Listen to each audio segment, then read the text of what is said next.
Olá, meus amigos, tudo bem? Vamos conversar um pouco hoje a respeito dos efeitos do recurso no processo penal. Quais são os efeitos que os recursos do processo penal possuem? Bom, não significa que todos os recursos possuem esses 4 efeitos, mas existem 4 efeitos que nós podemos discutir.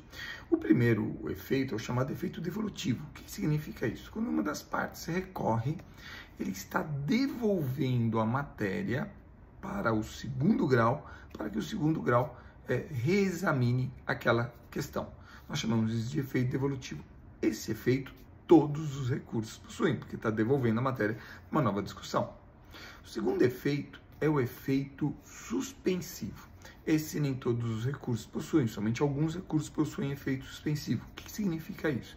Significa que uma vez que a parte ingressa com o recurso, a decisão na qual se interpôs o recurso, ela fica suspensa, ela não pode ser executada. Quer ver um exemplo bem simples? Imagine que o juiz sentenciou, condenou alguém e no meio da sentença, ao término da sentença, ele coloca, após o trânsito em julgado, espécie-se mandado de prisão. Se a parte, no caso aí a defesa, interpuser o recurso, com a interposição do recurso, ele suspende a decisão, ele suspende a expedição do mandado de prisão. Por quê? Porque com a interposição do recurso não houve o trânsito em julgado da decisão. O terceiro efeito que nós podemos ter em alguns recursos é o chamado efeito extensivo. É claro, quando a gente discute efeito extensivo, nós estamos falando de uma situação na qual tenha 2 ou mais réus e somente um dos réus interpôs o recurso.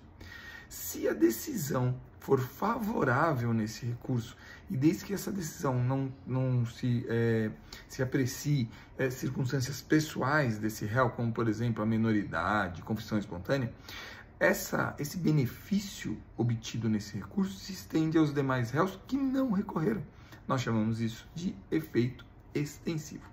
E por fim, nós temos o efeito regressivo, iterativo, diferido. O que é esse efeito? É a possibilidade do juiz se retratar da decisão após a interposição do recurso.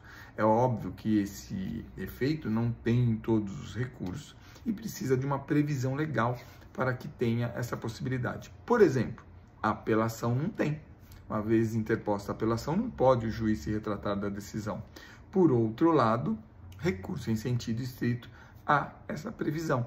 A parte ingressa com recurso em sentido estrito e o juiz ele pode se retratar da decisão. Ok? Então estão aí os efeitos do recurso. Se gostaram, podem sugerir novos temas para a gente conversar. Um grande abraço e até a próxima.